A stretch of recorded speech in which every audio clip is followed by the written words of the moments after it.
Hi, I'm Woody LaBounty from San Francisco Heritage.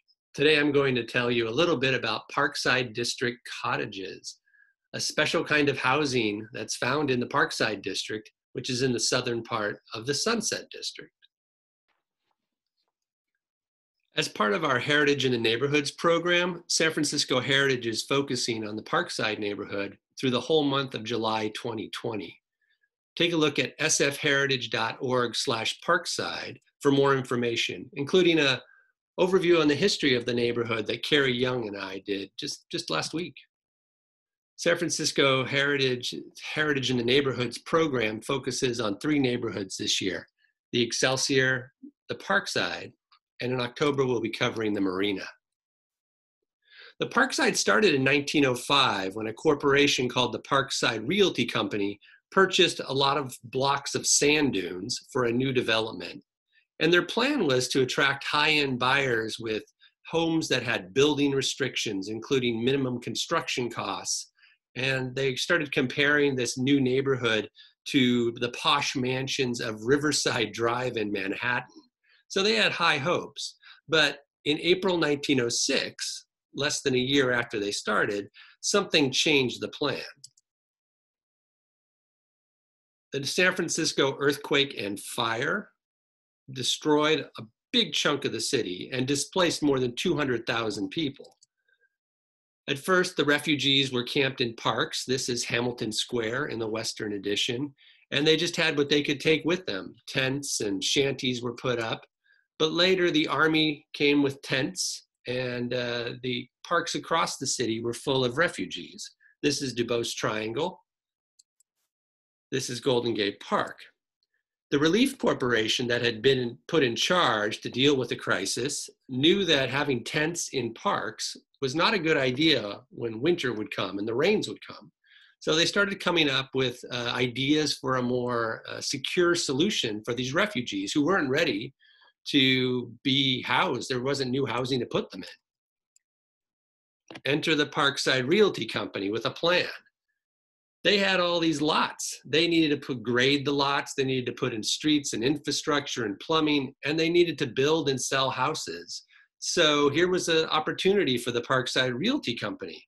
They tried to convince the city and the Relief Corporation and the agencies to pay them to build cottages, 3,000 of them, for the refugees in the Parkside District. This way they could get the Parkside District started and do it on somebody else's dime, essentially. They wanted to charge $1,506 for each one of these cottages.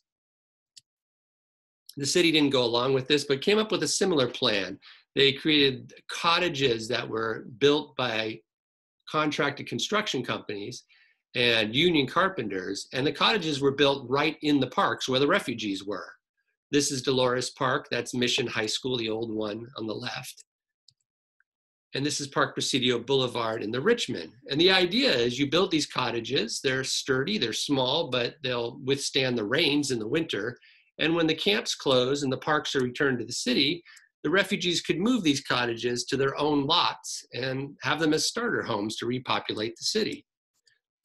These cottages are still found throughout the city. There's a couple of on display in the Presidio, at least for now, that you can see as well. The Parkside Realty Company still thought this was a good idea. You have all these working people that are still looking for a place to live. So they came up with their own cottages, 800 square foot, 5-room houses with the similar floor plans, but different facades. And the Parkside Realty Company built 62 of these to start with on speculation to sell. And these houses can still be found in the Parkside District today. So by December 1907, they're showing off these designs. They have some of the cottages built and they're trying to sell them to the working people. And instead of the fancy houses for, the rich people, they have a new plan. Parkside, live rent free. The rent you pay is all you pay for a home at Parkside, trying to, be a more economical sales pitch for people. So here's a map of the Parkside District, and you can see if we zero into this lower left section, this is where the first cottages were built, 62 of them between 26th Avenue on the right down to 32nd Avenue on the left, and Ulloa and Vicente streets. So you can see, why are they built on this diagonal pattern? Well, this was the old Central Ocean Road, which was a graded road and probably easier to start building on. Or maybe they were trying to seed the district with homes, but that's where the 62 small cottages were first built. And you can see the cottages were built before a lot of the other stuff. There's no real street here on 31st Avenue, much less a sidewalk. Just the bare infrastructure is put in and the early cottages are put up. And as we said in another presentation, this was like living in the countryside. You see that giant sand dune behind these early Parkside cottages. That's 32nd and Vicente on the far left. And by 1928, after World War I is ended and the Parkside starts filling in with new houses, bigger houses, and houses of different styles, those Parkside cottages are still there. You could see them lined up. They're just starting to get neighbors though. And some of the streets are only now being graded and put in through the sand dune that once bordered along the Parkside District cottages.